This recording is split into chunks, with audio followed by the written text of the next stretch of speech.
Hi friends. మన జీవితంలో జరిగే పెద్ద పెద్ద మార్పులు ఎప్పుడు పెద్ద పెద్ద సంఘటనల వల్ల రావు. ఒక చిన్న నిర్ణయం వల్ల వస్తాయి. ఒక అవును లేదా ఒక కాదు. అంతే, మన జీవితం దారి పూర్తిగా మారిపోతుంది. ఒకసారి ఆలోచించండి.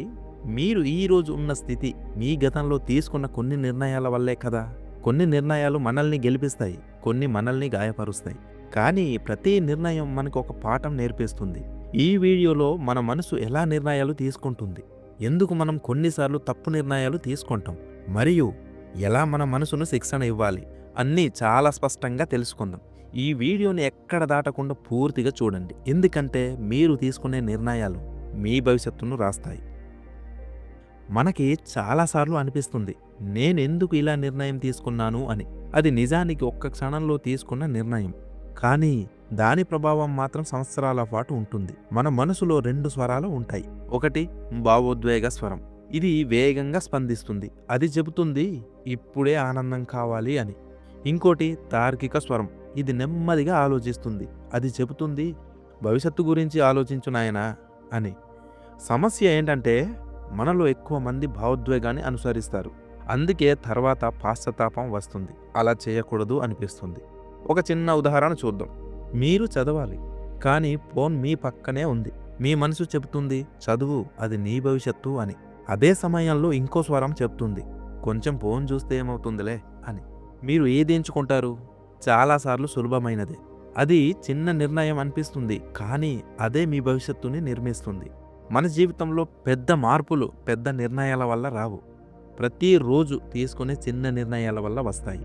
ఒకరోజు మీరు కష్టపడి వదిలేసిన పని ఒకరోజు కాదు, అది అలవాటుగా మారుతుంది. ఇప్పుడు ఒక ముఖ్యమైన విషయం, మనకు చాలాసార్లు భయం ఉంటుంది. విఫలమైతే వాళ్ళు ఏమంటారు? ఈ రెండు ప్రశ్నలు మన జీవితంలో చాలా అవకాశాలను నాశనం చేస్తాయి. మరికొన్నిసార్లు మనమే మనకు శత్రువులవుతాం. అతిగా ఆలోచించడం, ఇదా అదా ఇదేనా, ఇలా ఆలోచిస్తూ సమయాన్ని కోల్పోతాం. గుర్తుంచుకోండి, నిర్ణయం తీసుకోకపోవడం కూడా ఒక తప్పు నిర్ణయమే. ఈ వీడియోని ఇక్కడ దాకా చూసి మీరు స్కిప్ చేశారంటే దీనికి సొల్యూషన్ని పూర్తిగా తెలుసుకోలేరు. అందుకని స్కిప్ చేయకుండా పూర్తిగా చూడండి. ఇప్పుడు ప్రశ్న ఏమిటంటే, ఎలా మంచి నిర్ణయాలు తీసుకోవాలి? మొదటిగా, భావోద్వేగంలో ఉన్నప్పుడు ఏ నిర్ణయం తీసుకోకండి. కోపం, బాధ లేదా చాలా ఆనందంగా ఉన్నప్పుడు. ఈ మూడు స్థితుల్లో తీసుకునే నిర్ణయాలు చాలాసార్లు తప్పులు అవుతాయి. ఒక చిన్న విరామం మీ జీవితాన్ని మార్చగలదు. 10 సెకండ్లు ఆగండి, మీ భవిష్యత్తు సురక్షితం అవుతుంది. తర్వాత మీకు మీరు 3 ప్రశ్నలు అడగండి. ఇది నాకు ఇప్పుడు మంచిదా? ఇది నాకు భవిష్యత్తులో మంచిదా? ఇది నా విలువలకు సరిపోతుందా? ఈ 3 ప్రశ్నలకు నిజాయితీగా సమాధానం ఇస్తే మీ నిర్ణయాలు చాలా స్పష్టంగా అవుతుంది. మరొకటి, చిన్న నిర్ణయాలను ఎప్పుడూ నిర్లక్ష్యం చేయకండి, ఎందుకంటే మీ ప్రతిరోజు అలవాట్లు మీ గమ్యాన్ని నిర్మిస్తాయి. మీరు ఒక తప్పు నిర్ణయం తీసుకున్నారా? పర్లేదు, అది ఓటమి కాదు, అదొక పాఠం. అదే తప్పు మళ్ళీ చేయకపోతే మీరు ఇప్పటికే గెలిచేశారు, అంతే. ఇప్పుడు ఒక చిన్న కథ తెలుసుకుందాం.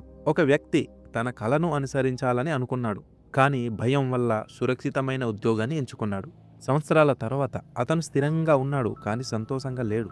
ఒకరోజు అతను అద్దంలో చూసుకుని ఇలా అన్నాడు, నా జీవితాన్ని నేను కాదు, నా భయం నిర్ణయించింది అని. అదే సమయంలో మరో వ్యక్తి భయం ఉన్నా కూడా తన అభిరుచిని ఎంచుకున్నాడు. మొదట్లో కష్టాలు, విఫలాలు, కానీ చివరికి విజయం. తేడా ఒక్కటే, అదేంటంటే నిర్ణయం. మన జీవితంలో మన పరిస్థితులు కాదు, మన గతం కాదు, మన నిర్ణయాలే మన భవిష్యత్తును నిర్మిస్తాయి. అందుకే తొందరపడకండి, భయపడకండి, ఆలోచించండి, విరామం తీసుకోండి, తరువాత నిర్ణయం తీసుకోండి.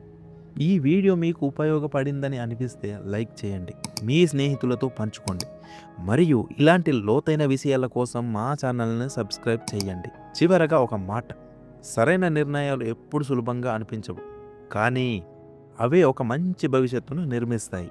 గుర్తుంచుకోండి, జీవితం మనకు ముందుకు వెళ్ళదు, మనం తీసుకునే నిర్ణయాల వల్ల అది నిర్మించబడుతుంది. మళ్ళీ ఇంకో పవర్ఫుల్ మోటివేషనల్ వీడియోలో కలుద్దాం. Until then, choose visually. Jai Hind.